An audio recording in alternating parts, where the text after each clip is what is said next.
tuhugan.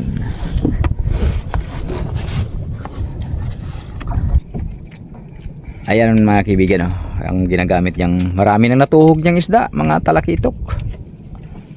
Ayan, oh. Kami lang gumawa niyan. Papaglagay yung tubig. Ito yung panako. Yan yung ako lang gumawa niyan.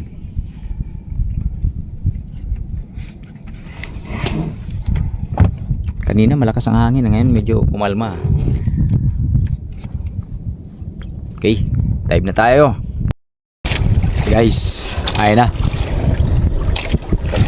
Napakasayang yung dalawang guys, dalawang mamsa nakita niya diyan sa lalim.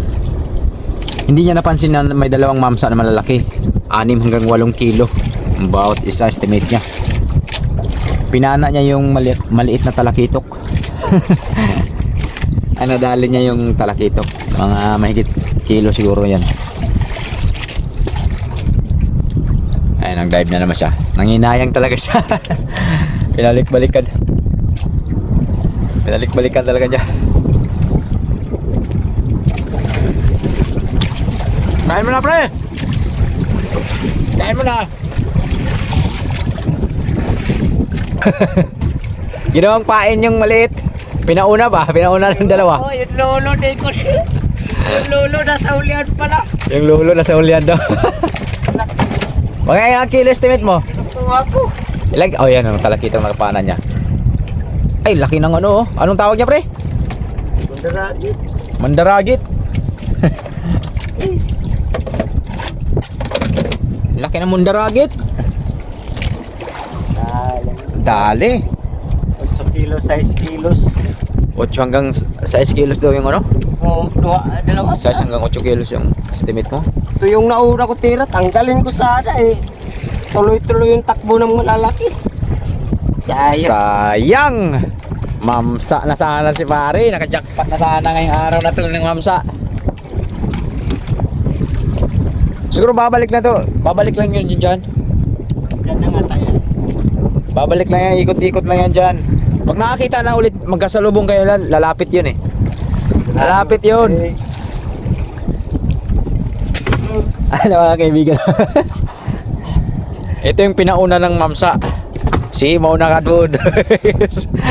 Lapitan mo yung namamana. Eh, hindi niya napansin yung dalawang mamsa. Ito yung nadali. Oh, napakalaking mandaragit. May higit kilo guys. Grabe, napakalaki. Mailap to pag nasa ilalim ng tubig. Siguro ngayon lang sila nakita nito. Baguhan sa mukha. Nabaguhan. Kaya lumapit siguro, hindi mo siya mailap. Grabe ka ilap nito mga ganitong isda. Ulat eh. Yung apo pala yung pinauna. Yung Mga ganitong isda, hindi mo talaga dapat habulin pag nasa lalim. Pag lumayo siya, hayaan mo na lumayo. Pag nagkasalubong kayo, tapos biglang lumapit sa'yo, pagkakataon mo na yun. Huwag mo itong habulin kasi mailap talaga to. Itong ganitong isda guys.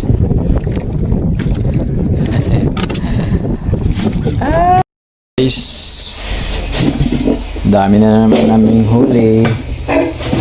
Dami na naman namin huling isda sa pamamana. Oh, laki ng octopus.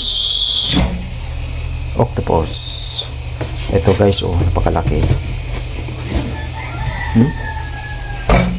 Napakalaki niya. Ito pa, talakitok. Ano?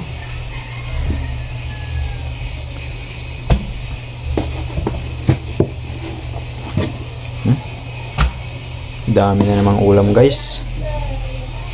Dami na namang ulam.